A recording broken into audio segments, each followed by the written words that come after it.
রাধে রাধে। আজকে আমি কচুরি বানানো শেয়ার করব।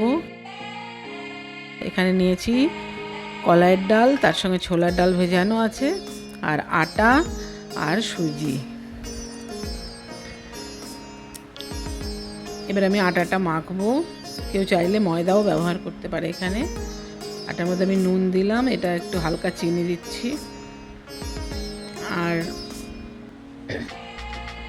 বাদাম তেল দিচ্ছি। এটা একটু মিশিয়ে নিতে হবে ভালো করে। বাদাম তেল দিচ্ছি এখানে কেউ চাইলে তিলের তেলও ব্যবহার করতে পারে, যে কোনো তেলই ব্যবহার করতে পারে কেউ, যার যেটা পছন্দ করে। আমি বাদাম তেল দিচ্ছি এই কারণে যে তিলের তেলটা সবসময় খাওয়া হয় না, কিছু মাঝে মাঝে একটু চেঞ্জ করে অন্য তেলের জন্য, তাই বাদাম তেল আজকে দিলাম। এবার এটা খুব ভালো করে মিশিয়ে নিচ্ছি তেলটাকে, যাতে কোনো জায়গাটা ফাঁকা না থাকে। সবাই যেমন করে, এটা মিশিয়ে নেওয়ার পরে এর মধ্যে আরও যাবে হচ্ছে মশলা দেব, জোয়ান, তারপরে দিচ্ছি এটা মৌরি আর হিংটা দিচ্ছি যাতে হিঙের গন্ধটা পরে ভালো মতো ছাড়বে কচুরিতে।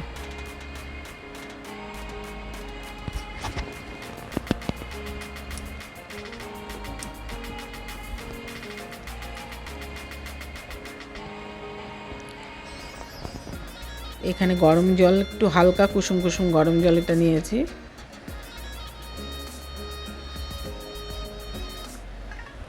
ভালো করে আটাটা মিশবে, দিয়ে একটু হালকা শক্ত শক্ত হবে, এরকম হবে মাখা আটাটা।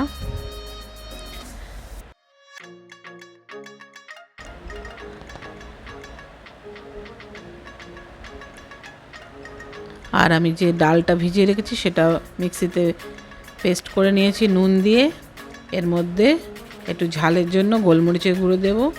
কেউ চাইলে এখানে শুকনো লঙ্কা, কাঁচা লঙ্কা মেশাতে পারে, কিন্তু আমি এখানে গোলমরিচ দিয়েই এখানে ঝালটা করব।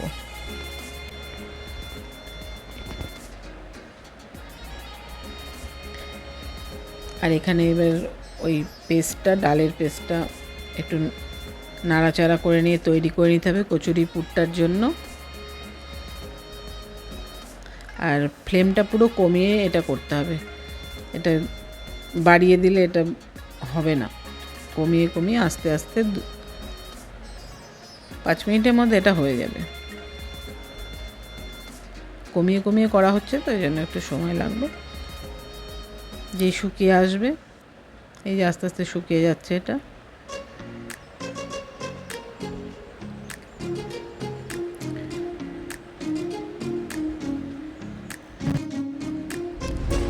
আর সবসময় এটা নেড়ে নেড়ে যেতে হবে, নাহলে তলাটা লেগে যায়।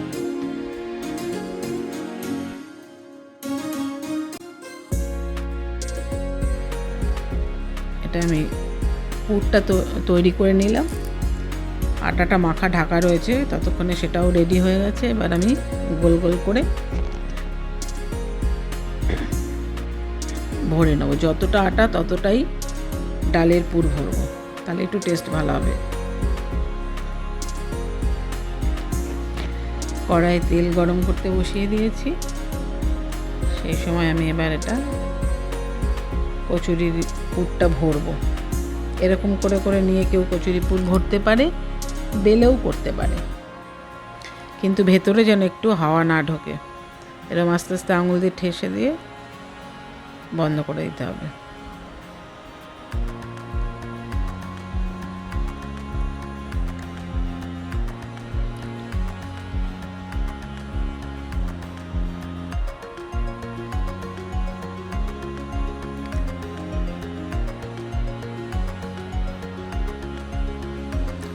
ডালটা হাতে চটকে চটকে ভরছি, কারণ ওটা খুব তাড়াতাড়ি শুকিয়ে যাচ্ছে। ওটা ছোলার ডাল মেশানো আছে তো, ওই জন্য একটু মাখিয়ে গোল করে তারপরে ভরছি।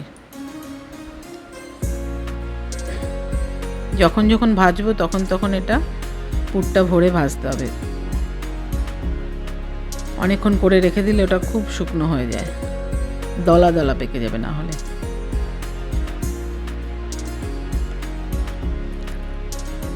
এবারে খুব হালকা হাতে বেলতে হবে এটা তেল দিয়ে।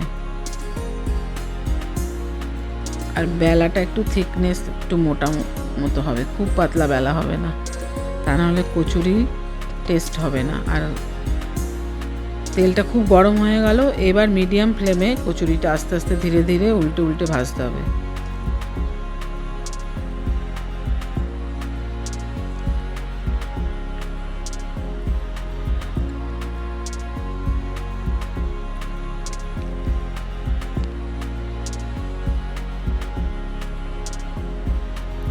আমার তেলটা গরম হতে আরেকটু দেরি আছে, তার জন্য আমি ততক্ষণে আরও 2-1টা বেলে নিচ্ছি।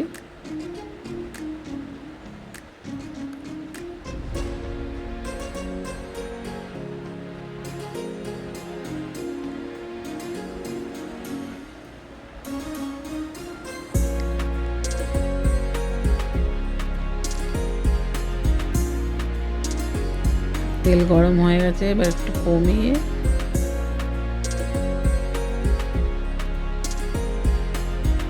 কচুরি দিলাম, দিয়ে এবার ভাজছি। বারবার করে একটুখানি নেড়ে নেড়ে দেখে নিতে হবে, হালকা হালকা একটু একটু ভাজা হবে আর তুলে পাল্টিয়ে দিতে হবে উল্টিয়ে ঘুরিয়ে,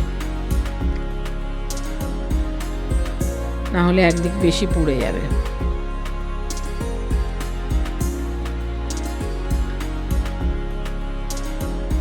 একদম ফুলে এরকম গোল হয়ে যাবে।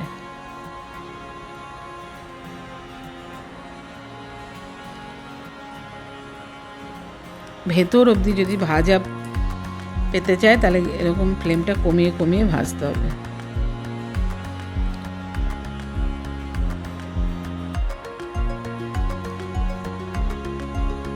ব্যাস আমার এরকম করে করে ভাজা হয়ে গেল।